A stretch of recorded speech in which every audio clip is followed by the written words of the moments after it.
The Super Media Bros podcast is a founding member of the OddPods Media Network. Super Media Bros.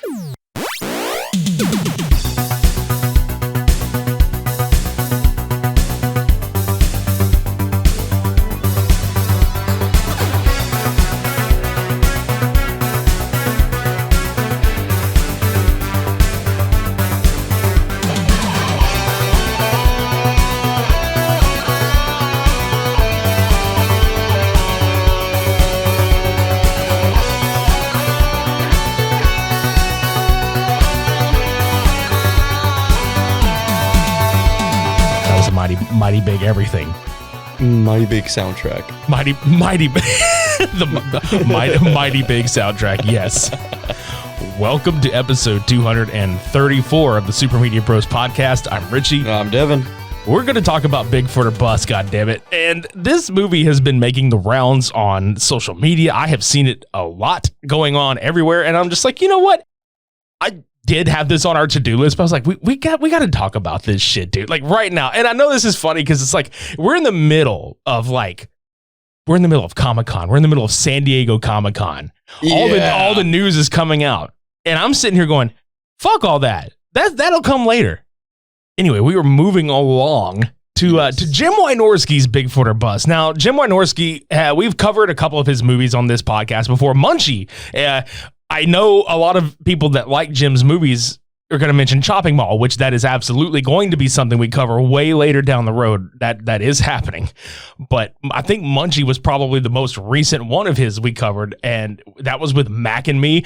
And I was like, man, I know this was Jim's only attempt at a family movie, but then I know that Jim got his own style.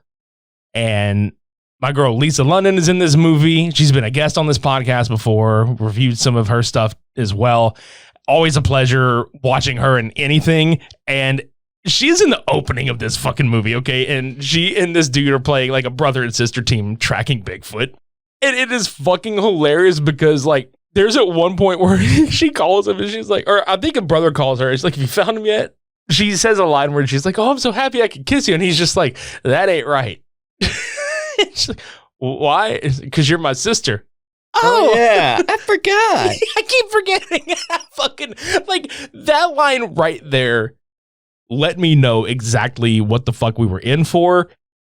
And if you look at this movie cover, you're gonna be like exactly what you said. You expect it to be like, okay, it's gonna be some like Skinamax, like softcore bullshit. But I'll tell you right now, there's like at least the cut that we watched, there's like no nudity. And it's a lot of very self-aware jokes and shit. Like the women are in on it, and the movie itself is just totally in on it, and it's fucking hilarious to me.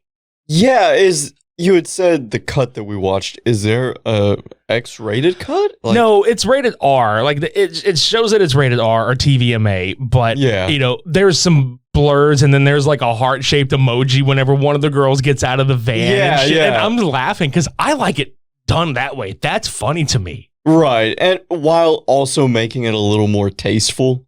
Exactly, dude, because most of the women in the movie, I know, like, I think a couple of them might be former Playboy models. I'm sure of it. I've seen them before. Fairly certain. You're to talk about Playboy or any magazine, I mean, dude, I'm 25 in the year 2022. You're venturing into the early stages of puberty. Like I just stumbled upon some of these mags. That's another story for another time. Right. But so my memory of these names and faces are a little foggy, but I feel like, yeah, I think probably. If they weren't the models themselves, they definitely produced works from it because I love that it is damn near an all-female cast, like except for Errol Sack, who plays Wally Reddy, which that's Lisa's character's brother in the movie. Has the best fucking line in the movie too. I swear on everything. The horses. Dude, that's the part where I was just like, okay, that's fucking great. I don't care. That shit's fucking funny. And these are my horses. And it's just a bunch of fucking sheep. Oh, yeah. I did forget about that. That's fucking funny, dude. That's unforgettable. That's fucking great. Oh, no, I'm saying because there's so much other shit going on. Yeah. Like, okay, so the plot of the movie is that a celebrity team heads out on a quest to search for the Bigfoot, unaware that another group of time-traveling women from the future are also looking for the creature. There is a trio of chicks from the future in 2050, and I am dying at their purpose in here. They have traveled to 2022, and they mentioned, they're like, thank God it's not 2020. Amen to that shit. And they show the fuck up, and they are looking for Bigfoot's shit, because apparently his feces are worth like trillions of dollars where they are coming from. And they said, so Bigfoot is shitting bricks? I was like, God damn. I know, dude. I was fucking dying the whole time. That's the humor in here. And there's a lot of music breaks that happen, because I'm pretty sure Rocky DeMarco, who plays Jesse James in this one, she did a lot of the soundtrack. She did a lot of the writing for the songs, performed them. Yeah, that's what I had noticed during the credits and everything. I was like, God damn, okay. Right? Like, God, fucking get it. You know what I'm saying? Yeah. And catchy as hell, too. That's the other thing. I was laughing my ass off at one of those sequences where Penny, Becky LeBlue's character, I think it's Becky's character, and this other chick, they're fucking sitting in front of this entire, it looks like a shit ton of just speakers that they were just like, hey, you know what? I know somebody. I know a guy that knows another guy that knows a musician. Bruh. And it was probably Rocky. And she was like, I can get a bunch of this fucking like Pioneer DJ equipment and all these fucking speakers right here. We're just gonna have like a DJ party. And they were playing like post-production obviously, but all these funny fucking sounds were coming out of the stereo. And all these music breaks happen where the girls are like getting real scantily clad and like jumping on trampolines or doing like sexy dance parties. And the Bigfoot is just creeping. Yeah, like the motherfucker was horny nonstop. Like I'm sitting here watching this movie and I was like, now if you bitches can just look up for 5 seconds, you'd have found this motherfucker. He was right there. All up in the window. I think there was a Momo cameo too at one point, dude. There was fucking Momo. But he was both just peeping Toms over there. And I'm like, y'all bitches are having too much goddamn fun and forgetting about the fucking mission. I died laughing though, because to speak on more of that in a second, like Bigfoot just looks at Momo, like he just kind of creeps up next to him and he just looks at him. He's like, what the fuck? You know, like I pictured him just mumbling, what the fuck? Dude, there was a fucking porta potty scene. My man was peeking out of the fucking porta potty watching these bitches dance. And I'm just like, what the? He's right fucking there, right there. And then he just slowly goes back in. And I'm like, oh no. Y'all done missed it. He's jerking off now. Okay, well, he's like, horn dog. He's like,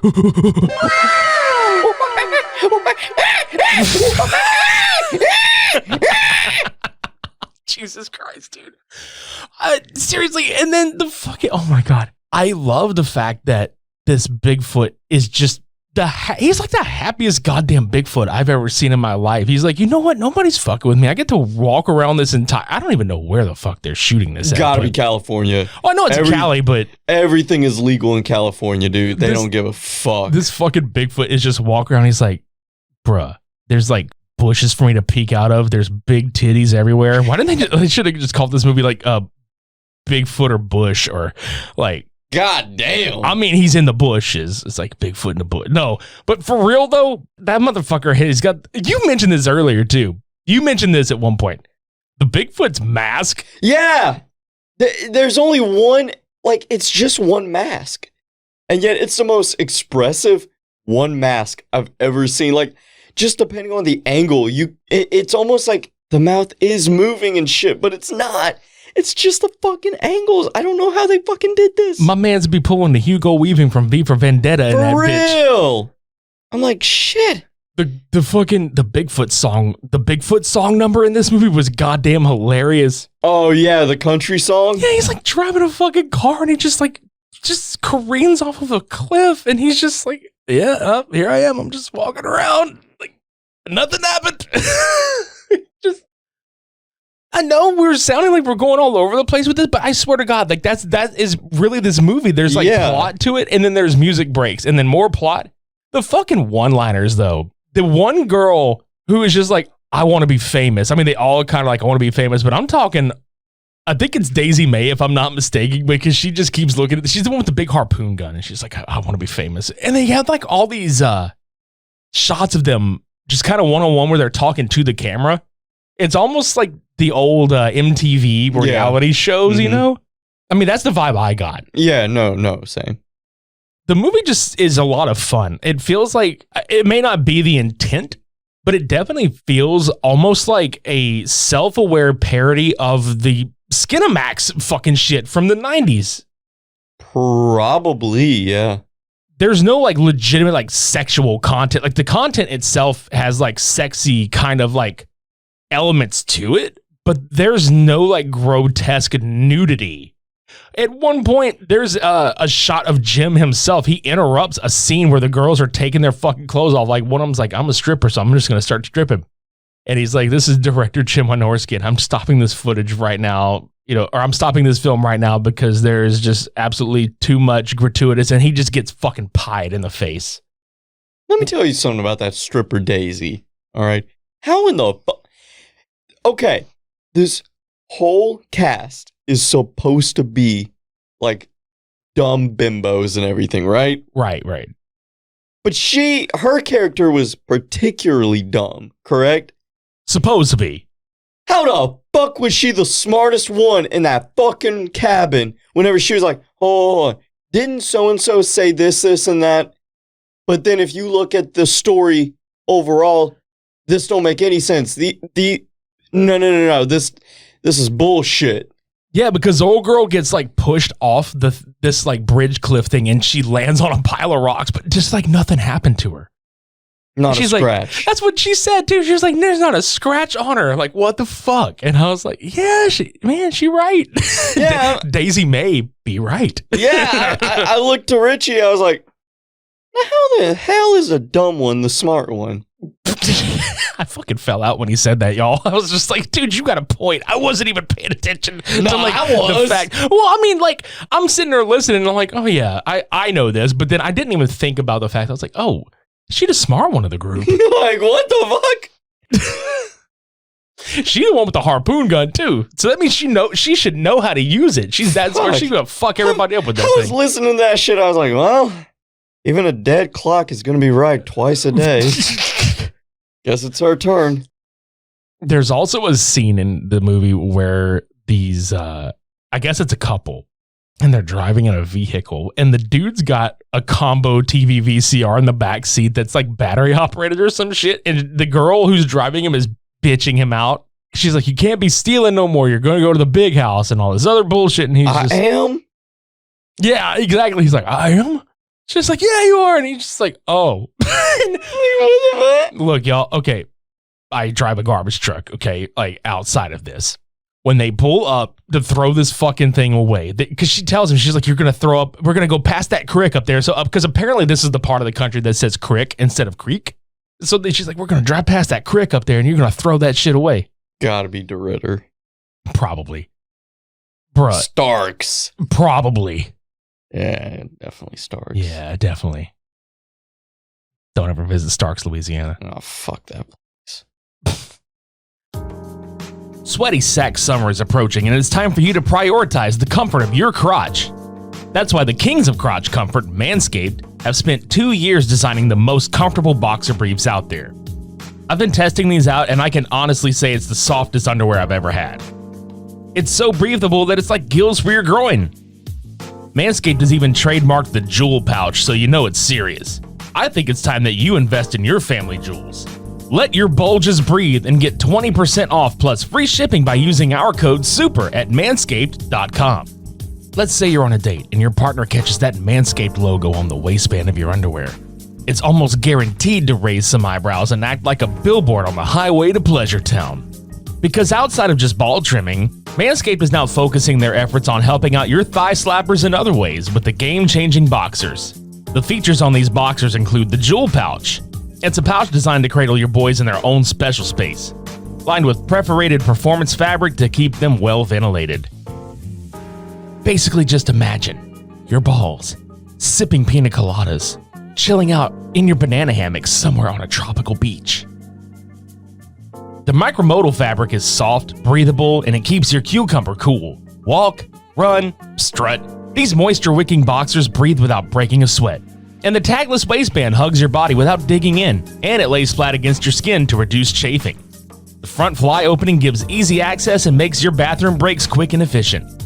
You can choose from an arrangement of designs and colors and sizes that range from small to triple extra large. Get 20% off plus free shipping with our code SUPER at manscaped.com. Again, that's 20% off plus free shipping with our code SUPER at manscaped.com. Once the Boxers 2.0 touch your sack, you'll never go back. Thanks, Manscaped.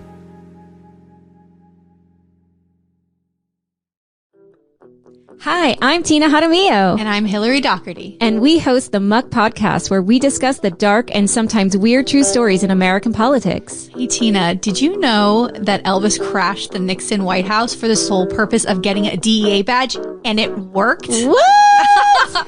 Or how a gun control advocate senator out of California engaged in gun trafficking with notorious gang leader Shrimp Boy. Shrimp Boy, I remember him. Okay, so, we cover all of that and more from maladies, madness, mischief, and murder in U.S. politics. And we also host a bi-weekly interview segment called Lil Muck.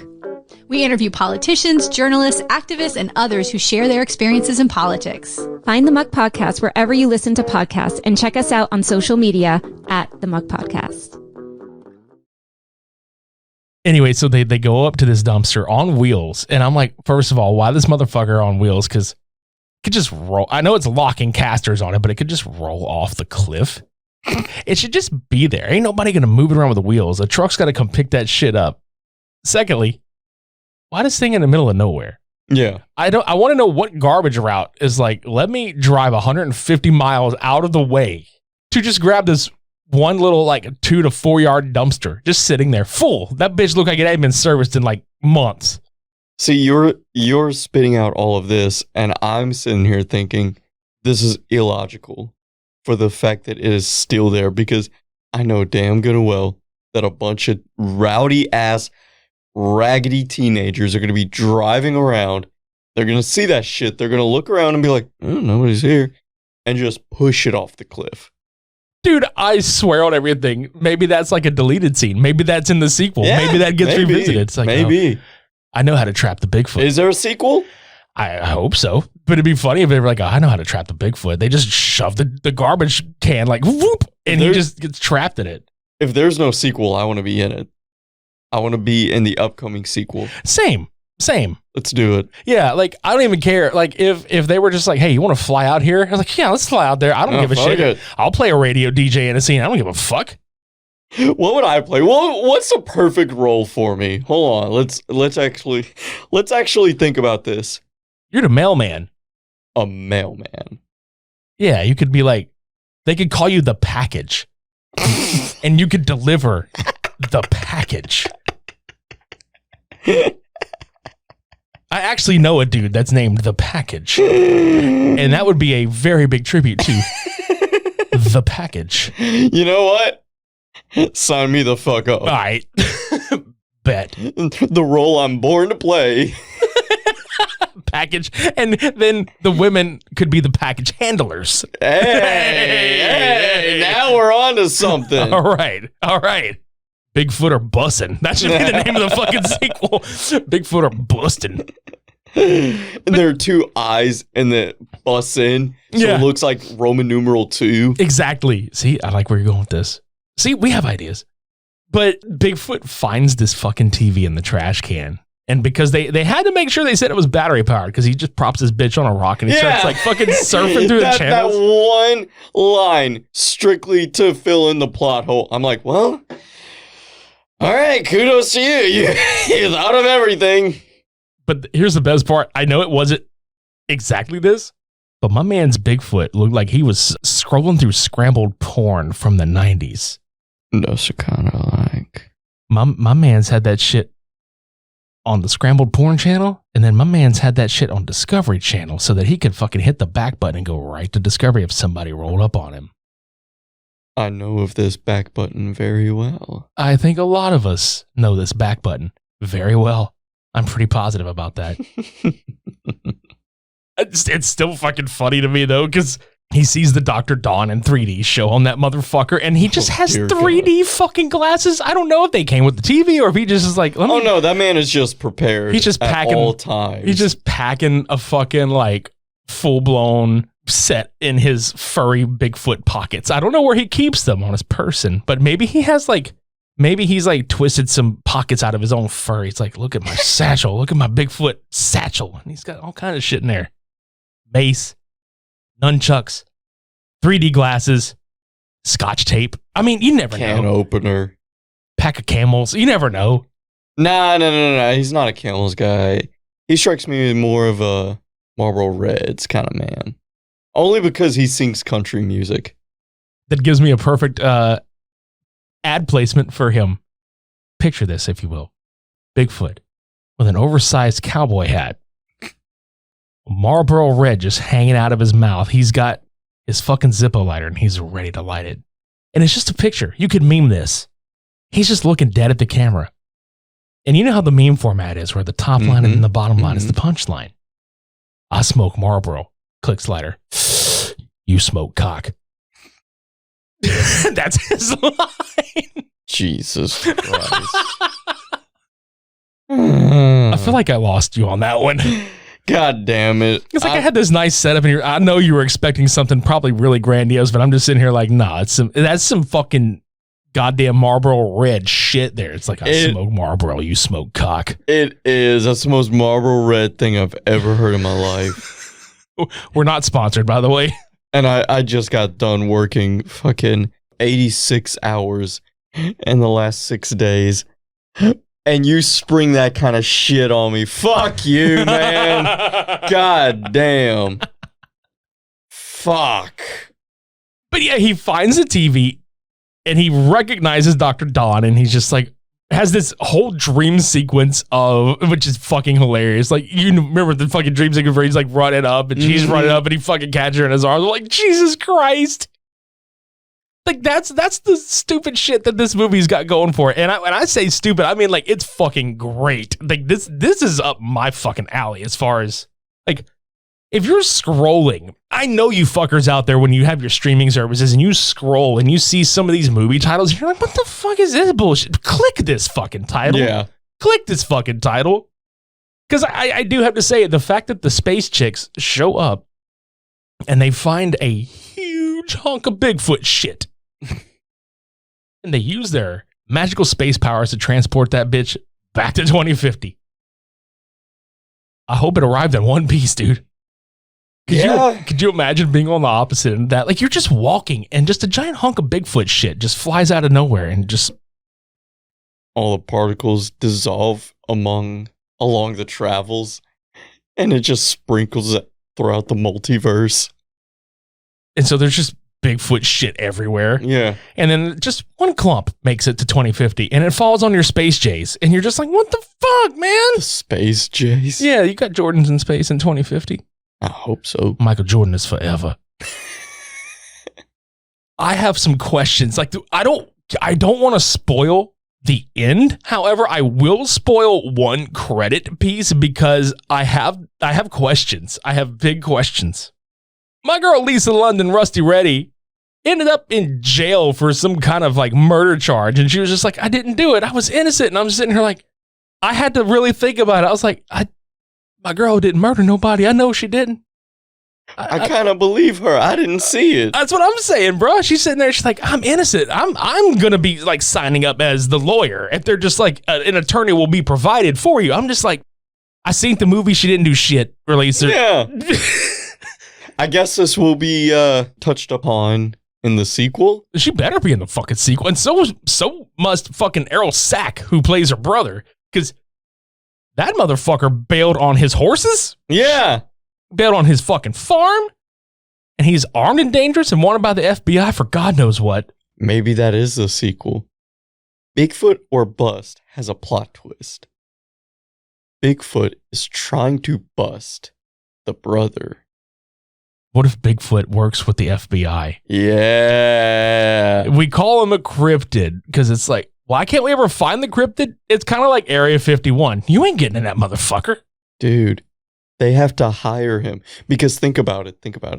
The best person to hunt down a man is one that has been hunted by man his whole life.